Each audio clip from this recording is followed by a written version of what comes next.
Vijay Congress alliance ഉണ്ടാക്കുന്നതിൽ പ്രധാന പങ്കുവഹിച്ച സൂത്രധാരൻ തമിഴ്നാട്ടിൽ നിന്ന് രാജ്യസഭയിലേക്ക് വരികയാണ്. നിയമസഭാ തെരഞ്ഞെടുപ്പിന് മുൻപ് തന്നെ DMKയുമായുള്ള ബന്ധം ഉപേക്ഷിച്ച് വിജയുടെ പാർട്ടിയുമായി അലയൻസ് ഉണ്ടാക്കണമെന്ന് ശക്തമായി വാദിച്ച ആളാണ് അദ്ദേഹം.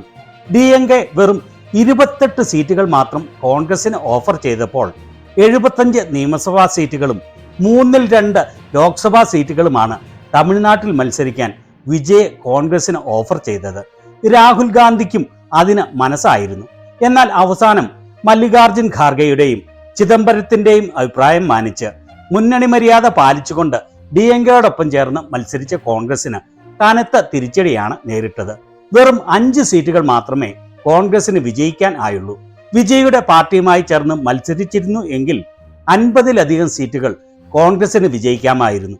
അതുപോലെ മുന്നണിയായി 190-ലധികം സീറ്റുകളിലും വിജയിക്കാൻ കഴിയുമായിരുന്നു. തമിഴ്നാട്ടിൽ ഒഴിവ് വന്ന രാജ്യസഭാ സീറ്റാണ് വിജയ് കോൺഗ്രസിന് നൽകിയത്. ഇവിടെ നിന്ന് രാജ്യസഭയിലേക്ക് പോകുന്ന കോൺഗ്രസ് ഡേറ്റ അനാലിസിസ് വിഭാഗം തലവൻ പ്രവീൺ ചക്രവർത്തിയുടെ വിദ്യാഭ്യാസ യോഗ്യത ഉൾപ്പെടെയുള്ള യോഗ്യതകൾ കേട്ടാൽ നമ്മൾ ഞെട്ടിപ്പോകും. ഈ കാര്യങ്ങളൊക്കെ നമുക്ക് വ്യക്തമായി മനസ്സിലാക്കാം. മറ്റ് ചാനലുകാരെ പോലെ വെറും വായിട്ടടിക്കാതെ കൃത്യമായ തെളിവുകളോടെയാണ് നമ്മുടെ ചാനൽ കാര്യങ്ങൾ അവതരിപ്പിക്കുക. അതിനാൽ കഴിയുന്നതും പേർ ചാനൽ സബ്സ്ക്രൈബ് ചെയ്ത് പിന്തുണയ്ക്കണമെന്ന് അഭ്യർത്ഥിക്കുകയാണ്. ADMKയുടെ രാജ്യസഭാ MP ആയിരുന്ന CV ഷൺമുഖം നിയമസഭയിലേക്ക് വിജയിച്ച കാരണത്താൽ ആ സീറ്റ് രാജിവെച്ചതുകൊണ്ടാണ് തമിഴ്നാട്ടിൽ ഒരു രാജ്യസഭാ സീറ്റ് ഒഴിവ് വരുന്നത്. വിജയുടെ പാർട്ടിക്ക് നിലവിൽ ഒരു MP പോലും ഇല്ല എന്ന് നമുക്കറിയാം. അത്തരം സാഹചര്യത്തിലും ഒരു MP പാർലമെന്റിൽ അയക്കാനുള്ള അവസരം ലഭിച്ചിട്ടും വിജയ് വളരെ മര്യാദയോടുകൂടി ആ സീറ്റ് കോൺഗ്രസിന് നൽകാൻ തയ്യാറായി. പ്രവീൺ ചക്രവർത്തിയുടെ സ്ഥാനാർത്ഥിത്വം പ്രഖ്യാപിച്ചുകൊണ്ട് AICC ഇറക്കിയ പ്രസ് റിലീസാണ് ഇത്. വിജയുടെ അടുത്ത സുഹൃത്തു കൂടിയാണ് തമിഴ്നാട്ടിൽ നിന്ന് രാജ്യസഭയിലേക്ക് പോകുന്ന കോൺഗ്രസ് ഡേറ്റ അനാലിസിസ് വിഭാഗം തലവൻ പ്രവീൺ ചക്രവർത്തി. DMKയുമായി വർഷങ്ങളായി അലയൻസിൽ ആയിരുന്നിട്ടും അവർ ഒരിക്കലും കോൺഗ്രസിന് സംസ്ഥാന ഭരണത്തിൽ പങ്കാളിത്തം നൽകിയില്ല. എന്നിട്ടും കോൺഗ്രസ് അവരെ പിന്തുണച്ചുകൊണ്ടിരുന്നു. ഓർക്കണം, ഡോക്ടർ മൻമോഹൻ സിംഗ് സർക്കാരിൽ ആദ്യ ടേമിൽ DMKയ്ക്ക് 7 കേന്ദ്രമന്ത്രിമാരെയും 2ാം ടേമിൽ 5 കേന്ദ്രമന്ത്രിമാരെയും കോൺഗ്രസ് നൽകിയതാണ്. എന്നിട്ടും അവർ സംസ്ഥാന ഭരണത്തിൽ കോൺഗ്രസിനെ അടുപ്പിച്ചില്ല. സ്വന്തം നേട്ടം മാത്രമായിരുന്നു അവരുടെ ലക്ഷ്യം. എന്നാൽ വിജയ് അങ്ങനെയല്ല. വെറും 5 നിയമസഭാ സീറ്റ് മാത്രമുള്ള കോൺഗ്രസിന് 2 ക്യാബിനറ്റ് മന്ത്രി പദമാണ് സംസ്ഥാനത്ത് വിജയ് നൽകിയത്. ഇപ്പോഴിതാ ഒഴിവ് വന്ന ഏക രാജ്യസഭാ സീറ്റും കോൺഗ്രസിന് നൽകിയിരിക്കുന്നു. പ്രവീൺ ചക്രവർത്തിയുടെ നോമിനേഷൻ സമർപ്പിക്കുന്നതിന് വിജയ് നേരിട്ട് എത്തി. അതിൻ്റെ ദൃശ്യങ്ങളാണ് ഇത്.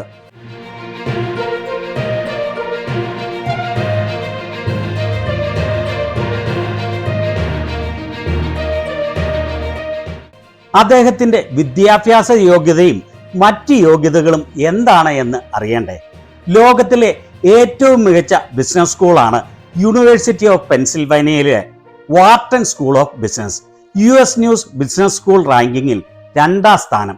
അണ്ടർ ഗ്രാജുവേറ്റ് ബിസിനസ് പ്രോഗ്രാമുകളിൽ 1ാം സ്ഥാനം. ഇവിടെ പറഞ്ഞിരിക്കുന്നത് കണ്ടോ? US ന്യൂസ് ആൻഡ് വേൾഡ് റിപ്പോർട്ടിന്റെ MBA റാങ്കിങ്ങിൽ 2ാം സ്ഥാനം. അതിൽ ഫൈനാൻസ്, അക്കൗണ്ടിംഗ്, മാർക്കറ്റിംഗ് എന്നിവ ഉൾപ്പെടെയുള്ള 6 സ്പെഷ്യാലിറ്റികളിൽ 1ാം റാങ്കാണ്. നിയർലി പെർഫെക്റ്റ് സ്കോറാണ് വാർട്ടൺ സ്കൂൾ ഓഫ് ബിസിനസ്സിന് എന്ന് വ്യക്തമായി പറഞ്ഞിരിക്കുന്നു. ഫൈനാൻഷ്യൽ ടൈംസ് ഗ്ലോബൽ റാങ്കിങ്ങിൽ 2026-ൽ 2025-ലെ 1ാം സ്ഥാനത്തു നിന്നും 3ാം സ്ഥാനത്തേക്ക് താഴ്ന്നു. QS MBA റാങ്കിങ്ങിൽ 1ാം സ്ഥാനം. Niche best college four business റാങ്കിങ്ങിൽ 1ാം സ്ഥാനം. അങ്ങനെ ലോകത്തിലെ ഏറ്റവും മികച്ച പെർഫെക്റ്റ് സ്കോർ MBA റാങ്കിങ്ങിൽ നേടിയ യൂണിവേഴ്സിറ്റി ഓഫ് പെൻസിൽവേനിയയിലെ വാർട്ടൺ സ്കൂൾ ഓഫ് ബിസിനസ്സിൽ നിന്ന് MBA കരസ്ഥമാക്കിയ ആളാണ് അദ്ദേഹം. ലോകത്തെ ഏറ്റവും മികച്ച ആളുകൾക്ക് മാത്രം അഡ്മിഷൻ ലഭിക്കുന്ന സ്കൂളിൽ നിന്നും 2023-ൽ ശശി തരൂരിൽ നിന്നും ഓൾ ഇന്ത്യ പ്രൊഫഷണൽ കോൺഗ്രസിന്റെ ചെയർപേഴ്സണായി സ്ഥാനം ഏറ്റെടുത്തു. 2019-ലെ പാർട്ടി മാനിഫെസ്റ്റോയിലെ ന്യായ് സ്കീം തയ്യാറാക്കിയത് അദ്ദേഹവും നൊബേൽ സമ്മാന ജേതാവായ പ്രൊഫസർ അഭിജിത്ത് ബാനർജിയും ചേർന്നാണ്. ഒരു തിങ്ക് ടാങ്കിൽ അദ്ദേഹം പൊളിറ്റിക്കൽ എക്കോണമിസ്റ്റ് സ്കോളറാണ്. രാഷ്ട്രീയത്തിൽ വരുന്നതിന് മുൻപ് അദ്ദേഹം ഒരു ടോപ്പ് ഇൻവെസ്റ്റ്മെന്റ് ബാങ്കറും ഏഞ്ചൽ ഇൻവെസ്റ്ററും ആയിരുന്നു. അദ്ദേഹത്തിന്റെ കരിയർ തുടങ്ങുന്നത് ജപ്പാനിൽ IBM-ന് വേണ്ടി ജോലി ചെയ്തുകൊണ്ടാണ്. പിന്നീട് അദ്ദേഹം മൈക്രോസോഫ്റ്റിലേക്ക് മാറി. വാർട്ടൺ സ്കൂളിൽ നിന്ന് MBA നേടിയതിനു ശേഷം അദ്ദേഹം ന്യൂയോർക്കിലും സാൻ ഫ്രാൻസിസ്കോയിലും ഇൻവെസ്റ്റ്മെന്റ് ബാങ്കറായി പ്രവർത്തിച്ചു. അതിനുശേഷം തോമസ് വെയ്സലിന്റെ ഇന്ത്യയിലെ ഓപ്പറേഷനുകൾ തുടങ്ങുന്നതിന് വേണ്ടി ഇന്ത്യയിലേക്ക് വന്നു. പിന്നീട് തോമസ് വീസിലിലെ തൻ്റെ മുഴുവൻ ടീമിനെയും കൊണ്ട് BNP പാരിബാസിലേക്ക് മാനേജിംഗ് ഡയറക്ടറായി പോയി. അതായത് BNP പാരിബാസിൽ അദ്ദേഹം MD ആയിരുന്നു. മുംബൈ ഏഞ്ചൽസ് സഹസ്ഥാപകനാണ് അദ്ദേഹം. ഇന്ത്യയിലെ ഏറ്റവും മികച്ച 5 ഏഞ്ചൽ ഇൻവെസ്റ്റേഴ്സിൽ പെട്ടതാണ് അദ്ദേഹം സഹസ്ഥാപകനായ മുംബൈ ഏഞ്ചൽസ്. അദ്ദേഹം ബ്ലൂംബർഗ് ക്വിന്റിനു വേണ്ടി മാസത്തിലൊരിക്കൽ നോയ്സ് ടു സിഗ്നൽ എന്ന പേരിൽ ഒരു കോളം എഴുതുന്നുണ്ട്. പിന്നീട് അദ്ദേഹം ഒരു തിങ്ക് ടാങ്കിൽ സ്കോളറായി. ഇന്ത്യയുടെ സാമ്പത്തിക വ്യതിചലനത്തെക്കുറിച്ച് വളരെയേറെ റിസർച്ച് പേപ്പറുകൾ അദ്ദേഹം പബ്ലിഷ് ചെയ്തിട്ടുണ്ട്. അതുപോലെ ഹരിയാനയിലെ അശോക യൂണിവേഴ്സിറ്റിയിലെ വിസിറ്റിംഗ് പ്രൊഫസറുമാണ് അദ്ദേഹം. ഇതിൽ നിന്ന് വ്യക്തമാണല്ലോ എത്ര മികച്ച വ്യക്തിത്വമാണ് അദ്ദേഹം എന്ന്. ലോകത്തിലെ ഏറ്റവും മൂല്യമുള്ള വാർട്ടൺ MBA കൈവശമുള്ള ആൾ. ഒരു വാർട്ടൺ MBA കൈവശമുണ്ട് എന്ന് പറഞ്ഞാൽ ഡോളറിൽ ശതകോടീശ്വരൻ ആവാനുള്ള തുടക്കമാണ്. അത്ര വലിയ മൂല്യമാണ് വാർട്ടൺ MBAക്ക് ഉള്ളത്. ഇന്ത്യയിലെ അല്ല, ലോകത്തിലെ തന്നെ ഏറ്റവും മികച്ച 1% ആളുകളിൽ പെടുന്ന വ്യക്തി. അതാണ് തമിഴ്നാട്ടിൽ നിന്നും കോൺഗ്രസിന്റെ രാജ്യസഭാ MP ആകാൻ പോകുന്ന പ്രവീൺ ചക്രവർത്തി. ഇതുപോലെ കൃത്യമായ വിവരങ്ങൾ തെളിവോടെ നൽകുന്ന മറ്റേത് ചാനലാണ് ഉള്ളത്?